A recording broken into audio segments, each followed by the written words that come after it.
I found myself, I wanted to die back then. Like I ain't had no hope for nothing. Like I ain't care about nothing. I used to get bullied back then. Didn't nobody really care about me. I feel like I just how I felt. That's just my mindset. I ain't feel like nobody cared about me. Nobody wanted to listen to me. Didn't nobody feel where I came from. Didn't nobody even take the time out and ask me, was I okay? When I was a little girl, no one cared about me. I would be sexually assaulted and tossed aside like a rag doll. I had no value. I was told I had no purpose other than to sexually gratify all these other old men. No one cared. They knew. Police officers knew. Governors knew. They were all involved. They all knew what was going on. Nobody cared what was happening to me.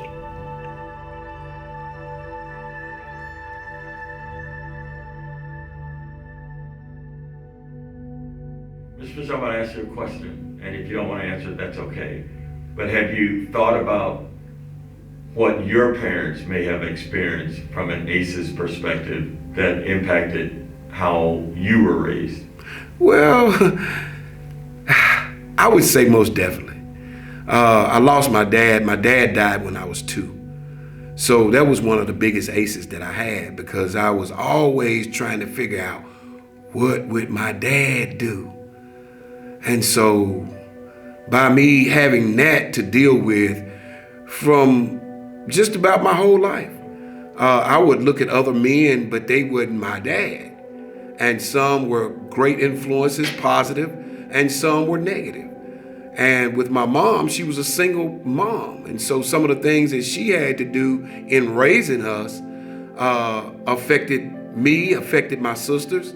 And so that was a part of our life that we couldn't get rid of. But I do know that in the Afro-American community, it's very seldom that we get any counseling. And so whether it's death and all these different toxic things that happen in our lives are some of the things that mold us.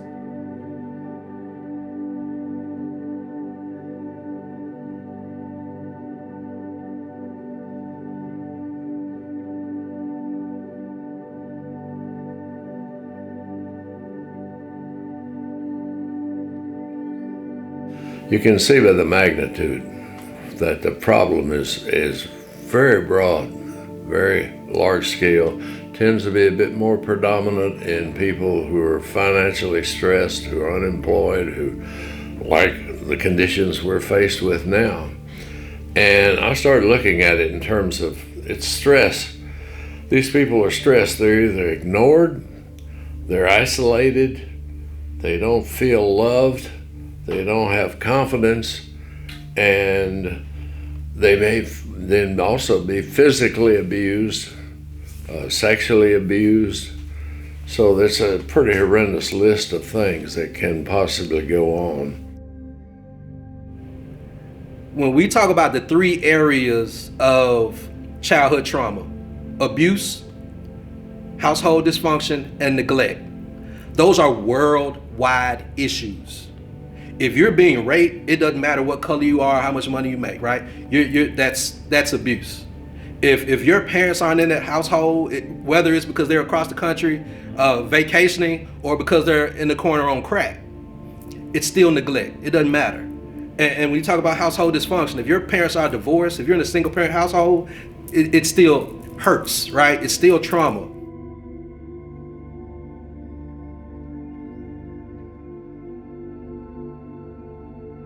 Talk a little bit about the 7P program and why you think that's a real requirement to really move the ball forward.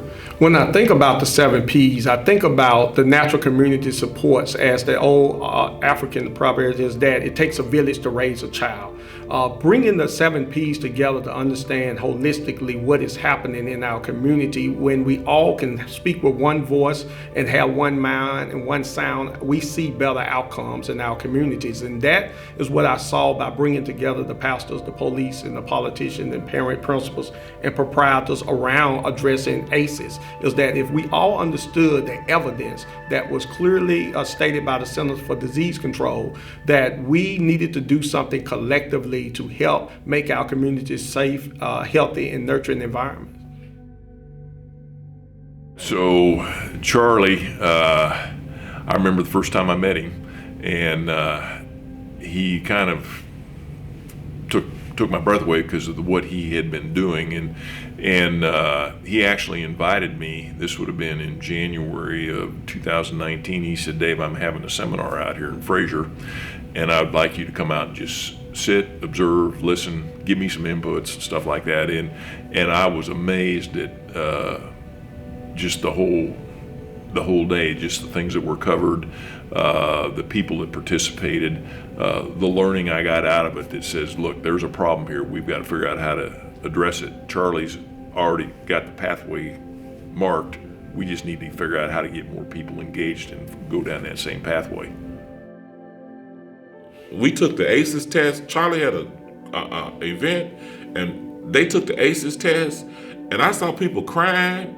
And I'm like, and so I'm looking at my wife, she's taking the ACEs test, and I'm trying to get her numbers, right? I'm trying to see what's wrong, I'm trying to see, you know?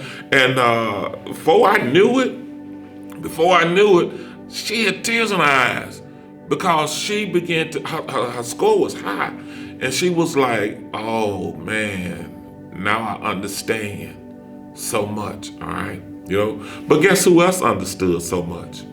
When I came to know her ACEs score, I knew so much. I began to understand her in a different light. I began to see, well, wait a minute. She has been molded in a certain way. Her response that I'm like, why are you responding like that? Really is a normal response for somebody who has went through what she has went through. All right, you know, I get it now. All right. We've seen some major progress happen in this community. Caswell is, I call him an excuse eraser. You know, every excuse that someone would want to give for not being a good father, not being a good man, not being a good husband, not being a good citizen, not being a good minister, Caswell can say, I've been through that. I experienced that. I did that. Now what? And so he's not just someone who's telling us, he's lived what he's telling us, and that way he's able to teach it with authority.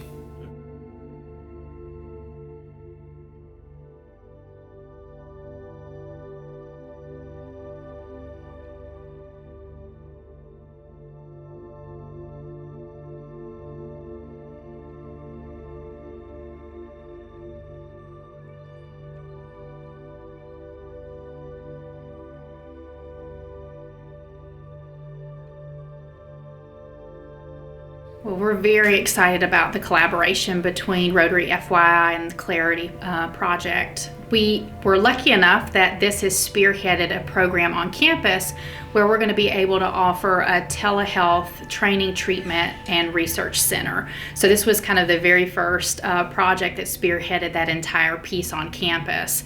And what we hope to do is in this academic year, we're going to be working with youth and adolescents with the Rotary-FYI and Pastor Caswell utilizing the Clarity assessment, but we hope to expand that work into the next year where we're able to serve not just youth and adolescents, but children, infants, families, and adults. Well, I'm excited about the partnership with the Rotary Family Youth Initiative and Clarity and the University of Memphis to bring this out to our families and children to give us a timely, live action of how a person is feeling and dealing with that can allow us to quickly respond with a preventive approach to dealing with what sadly we usually see after the fact. And so we're looking forward to, again, this opportunity with Clarity to and help us guide, to give us a guidance of the inside of a person's mindset and a person's well-being, so that we can begin to drive better supports and wraparound services to them while they're yet going through a situation.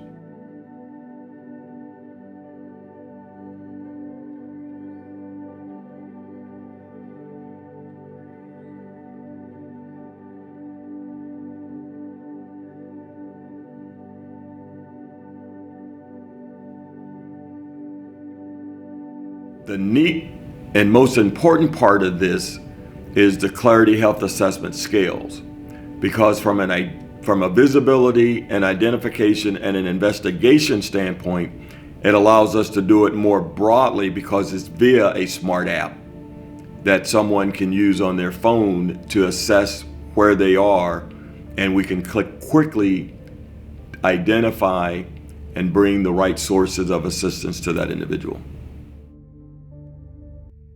So this is something that when Mr. Caswell talked to me about this a couple of months ago, I was very excited, because I thought this would be an excellent piece to add to the work that we're already doing with social emotional learning.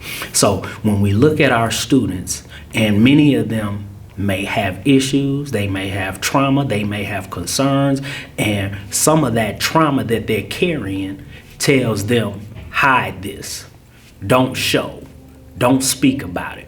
But guess what? It comes out, and it comes out in other areas. So being able to have a system where students can quickly kind of take a small assessment that lets us know about their mental well-being, lets us know about their health, lets us know about their trauma, their ACEs, right?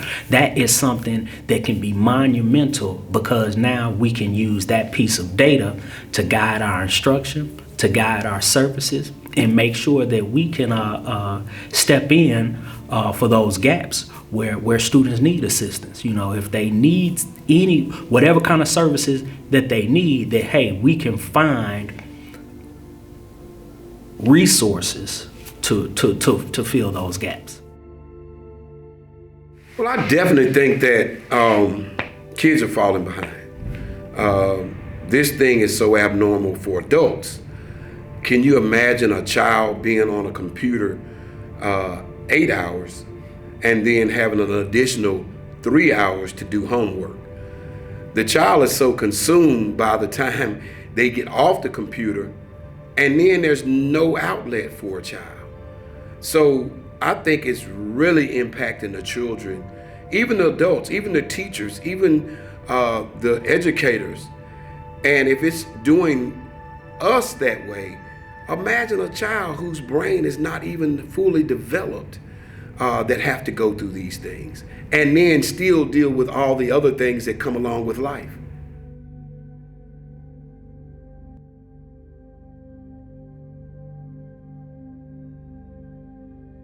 It's still hard sometimes because I shouldn't have to carry this all on my own. I should not have to do this by myself. And I take responsibility for my part in that. I think a lot of the time that's the big issue, when people just do not acknowledge the fact that sometimes we put ourselves in certain positions and now we're struggling. But that's still not the end of your story. You still have an opportunity to seek help, to get financially stable, to be able to change and renew your mind, to be able to be encouraged in areas to where in your entire life you lacked. Your entire life they told you weren't good enough, you're not smart enough, you can't make it, you're gonna be just like your daddy. I never have said those words to my children, ever. I've always kept the avenue for them to speak to their fathers, and they utilize them. My children's father they always tell me, why are you so nice to us? Why are you so kind to us? It wasn't always like that. It was definitely some maturity on my part, and I had to learn that being angry with them prevented me from moving forward with my children and giving them the best life that they deserve.